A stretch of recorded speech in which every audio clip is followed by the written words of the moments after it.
All right, hello everybody. In the last lesson, we talked about setting up middleware functions, and in this lesson, we're going to set up a middleware function to be our error handler. So let's create a new file here. Right-click on the samples folder and choose New File, and let's just call it Error Handling App. So we're going to create a little Express app here,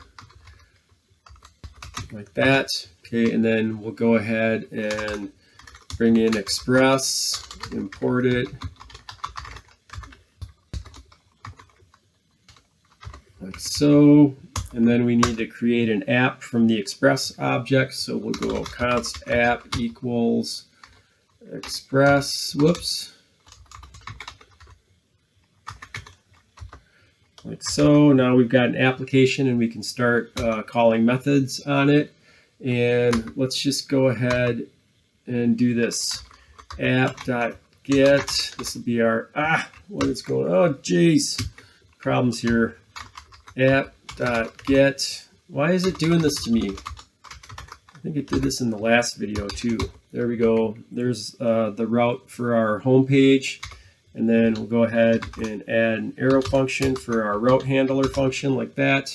And then, as you know, the parameters that get passed into our route handlers are the request and the response. So we'll go REQ and RES, like so. And let's just do this here. Let's have an error. Let's do this. Res.send, and we're gonna send the variable x, which has not been declared, so that's going to cause an error here. So we'll see that in a second. And then we want to run the server. So what we can do here is, like we normally do, start the server like so. So we can go const server equals app.listen, and then we'll listen on port 8080. There we go. So the first parameter is the port number, and then the second parameter, I want that IntelliSense out of my way here.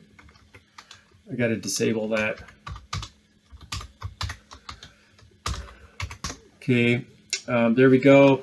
And we usually do some sort of console log in the callback that runs when the app starts. So I'll just say waiting for requests on port 8080, something like that. Okay, let's see what happens here.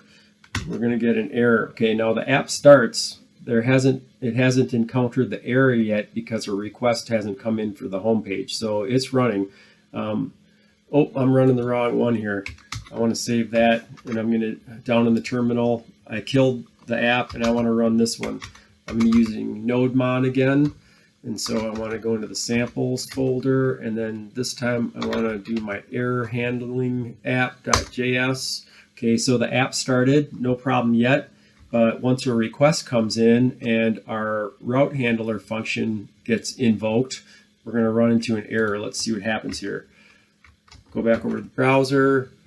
This is from the last video. So I'm going to go to the home page. Look at that, our app crashed. And our app crashed. So it crashed in the terminal here. So that's a big time no-no. If your server goes down, then your users are going to get really angry. So we need a way to recover from errors like this, and we can create a middleware function to do that. Okay, so usually this goes down at the bottom after all of your routes. I don't know that it needs to, but I always see it down after all the routes and right before you start the app. So that's where I'm going to put it here. So yeah, right before we start the app, let's create a middleware function. Now this one's going to look a little bit different than what we saw in the last video here. I'm going to go ahead and put a comment here like that, and we're going to use app.use like we did in the last video.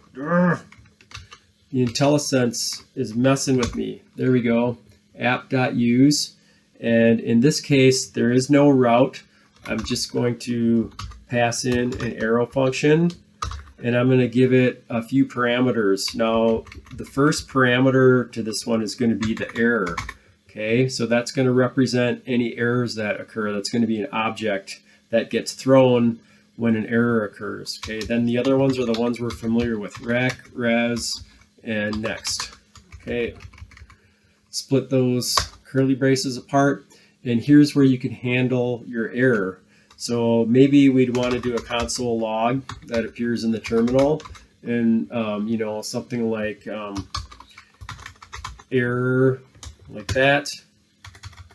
And then maybe what we do is try to get some details about the error, or maybe the request that was coming in when the error occurred. So here I'm going to go console log, and I'm going to take the request object and check its path. And this will tell me the path that was requested so that I know where to look in my code maybe. And then we should send a response to the user that says, you know, an error occurred, we're fixing it as fast as we can, you know. So what we're going to do is take the response object, and first we want to send a status code. So to do that, I can call the status method like that, and we're going to pass in a status code of 500. Now that means that a server error occurred. So a 500 error is a server error. And then what we can do is method chain here, and then we can send a response saying an error occurred, and you'd say something like, we're aware of it, we're fixing it, sorry, sorry, sorry, something like that, you know. But the good thing about using middleware like this, an error handler middleware, one that whose first parameter is the error, is an error. That's the actual error object that gets thrown when an error occurs. The good thing about doing this is your server won't crash like we saw it do when before we had our error handler. So go ahead and save this, and go back over to the browser and hit refresh. Now it didn't crash. Our user sees our message. I could go to the console, and what did we see in the console here? The console, oh, there we go. So there's the path. So now normally you might write this to a log file. The console log wouldn't be the right place to do this. I'm just doing this for demonstration purposes. But later we'll get into logging to files. That's a really important thing about application development, so that you could look through those log files and get your information about your errors. But here what we did is we just wrote some information about it. Gosh, let's do one more thing. Let's actually log the error object itself. So that's probably some information. That's probably got some information that you would want to help you figure out what went wrong and how to fix it. So I'm going to do that again. Save the changes, reload. So there's our error handler function, and now the app is not crashing. Let's look in the log again, and there we go. Look at that. How useful is that? X is not defined. And then somewhere in here, there's a line number, line 5. Okay, that's super useful stuff, so that it can help you find your errors. So here it's saying it's on line 5 in that file right there. Okay, so that's how you can set up error handling for your Express app.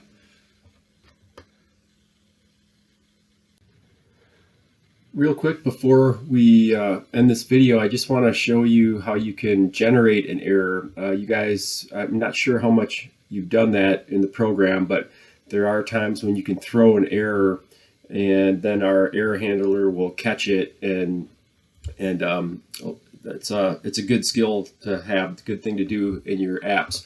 So what I'm going to do here, not a big change, is I'm just going to show you. So, you know, this is an error that was unintentional, but sometimes if the conditions aren't right, you want to throw an error. So how we can do that here is we can just simply throw new error, and then I'll just make that say some error. Okay, and that will also get caught by the error handler. Let me save this. That should reload our server, and then over here I'll see the same result, just an error occurred. But let me look in the log real quick, and where is it here? there's our error message that we created when we created the error right there, some error. Okay, now obviously this would be something more descriptive, like, you know, the password was not valid. You might want to throw an error if somebody tries to log in with an invalid password. That's one way you could handle it, and then the error handler could deal with it. So another way that I've seen this done too in Express, I'm going to comment that out, is that sometimes people, now in this case I will need that next param that we talked about in the last video. So remember that that will trigger the next route handler in the HTTP pipeline. But I have seen this here too, where you can do next and then pass in a new error like that, and that should get caught by our error handler too. Some other new error.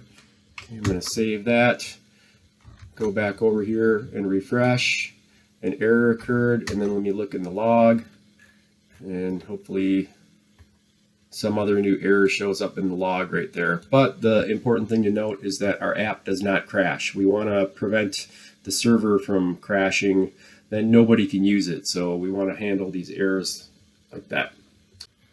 And just real quick note, finally, I have seen some people advocate that whenever you call this next function, you might want to put a return statement there.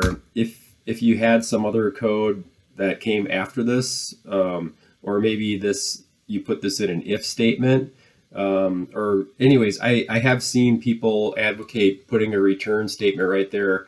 That will guarantee that if there is any code below this, it will not get executed, which is usually the case. So I'm not exactly sure why we need to do this, but I've seen people recommend putting that return statement there. All right, there you go. There's error handling in a nutshell.